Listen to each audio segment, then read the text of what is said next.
সুদ খান কোন নবীকে ভালোবেসে, কিস্তি নেন কোন নবীকে ভালোবেসে?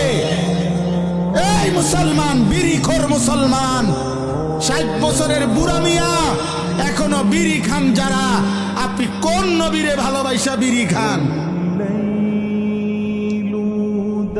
60 বছরের বুড়া চাচা এখনো চা দোকানে বসে বসে নর্তকী দেখেন, আপনি কোন নবীরে ভালোবাসেন? কদ্দুর খারাইয়া কইলে ভালো ছিল। দাঁড়ান সাহেব, আব্বা কদ্দুর শুনতাম চাইছিলাম, আপনি কোন নবীর আশে কদ্দুর কথাটা একটু বুঝাইয়া করলে ভালো হইতো, আমি বুঝলাম।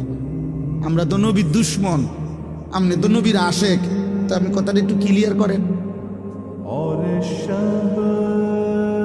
হ্যাঁ, আপনি করে বুঝাই দিছে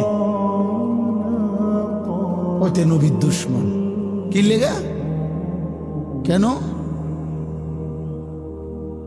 5 ওয়াক্ত নামাজ পড়ে যিনি পড়ে তিনি নবীর দুশ্মন, জীবনভর যিনি দাড়ি রাখে তিনি নবীর দুশ্মন, প্রতিদিন যিনি মেসওয়াক করে তিনি নবীর দুশ্মন, দস্তরখান বিছায় যিনি খানা খায় তিনি নবীর দুশ্মন, হালাল হারাম বাইসা চলে যিনি তিনি নবীর দুশ্মন, যার স্ত্রী মেয়ে বেপর্দা পশিদা করে উনি নবীর দুশ্মন।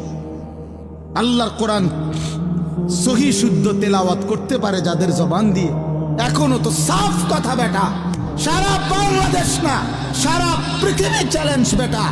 এখনো মনে রাখবেন, কওমি মাদ্রাসার সন্তান, কওমি মাদ্রাসার উলামায়ে কেরাম সারা পৃথিবীতে যেই পরিমাণ আল্লাহর কোরআন বিশুদ্ধ পড়তে পারে, অন্য কোন দলভুক্তরা ওই পরিমাণ আল্লাহর কোরআন সহি শুদ্ধ পড়তে পারে না। আমি বলে গেলাম চ্যালেঞ্জ করে।